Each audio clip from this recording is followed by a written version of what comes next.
இன்னைக்கு பேசுகிற டைமில் ஆர்டிஃபிஷியல் டைமண்ட்ஸ் வந்துருச்சு, அதாவது லேப் க்ரௌண்ட் டைமண்ட்ஸ். இது இன்னைக்கு இப்போ பிரபலமாக நிறைய மக்கள் யூஸ் பண்ணிக்கிறாங்க. ஏன்னா மிடில் கிளாஸ் பீப்புளாலே டைமண்ட் இன்னைக்கு வாங்க முடியுது. அப்போ என்ன அர்த்தம்னா ஒரு லேபில் டைமண்ட் நீ கிரியேட் பண்ண முடியும். ஆனால் தங்கத்தையும் வெள்ளியையும் எவ்வளோ கெமிக்கல் போட்டு என்ன பண்ணாலுமே மனிதனால் கிரியேட் பண்ண முடியல. அது மட்டும் பிரியாணி தானே தங்கம் இவ்வளோ வேல்யூவில் இருந்திருக்காது. ஸோ பண்ண முடியல. அப்போ ஆட்டோமேட்டிக்காக தங்கம் நாட் ஓன்லி தட், தங்கம் வந்து டைம் டெஸ்டட். 10,000 15,000 வருஷத்துக்கு முன்னாடி இருந்தே அது வந்து பணமாகவும் லீகல் டெண்டராகவும் யூஸ் பண்ணியிருக்காங்க ஆக்சுவலி. ஸோ இன்றும் அது இருக்குது.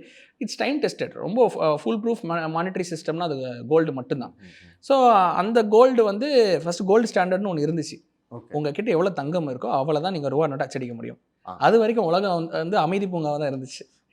இன்ஃப்ளேஷன் பெருசாக கிடையாது. உங்களுடைய 3 வருஷம் சம்பாத்தியத்தை வச்சு உங்களால் ஒரு வீடு வாங்க முடியும். எல்லாராலையும் ஸ்கூலுக்கு போய் காலேஜுக்கு போய் படிக்க முடியும். எல்லாராலையும் அஃபோர்ட் பண்ண முடிஞ்சிச்சு. எல்லாருக்குமே வீடு வாங்க முடிஞ்சிச்சு, கார் வாங்க முடிஞ்சிச்சு. ஆனால் எப்போ நான் இந்த பிரெட்டன் வுட்ஸ் அக்ரிமெண்ட்னு 1971 அந்த டைமில் வந்து சைன் பண்ணி இனிமேல் உலக நாடுகள்லாம் டாலர் கோல்டு கூட பிக் பண்ண வேண்டாம், டாலர் கூட பிக் பண்ணிக்கோங்க அப்படின்னு ஒரு சிஸ்டம் கொண்டு வந்து தான் அங்கே தான் அந்த சூப்பர் பவராக மாறுறான் ஆக்சுவலி.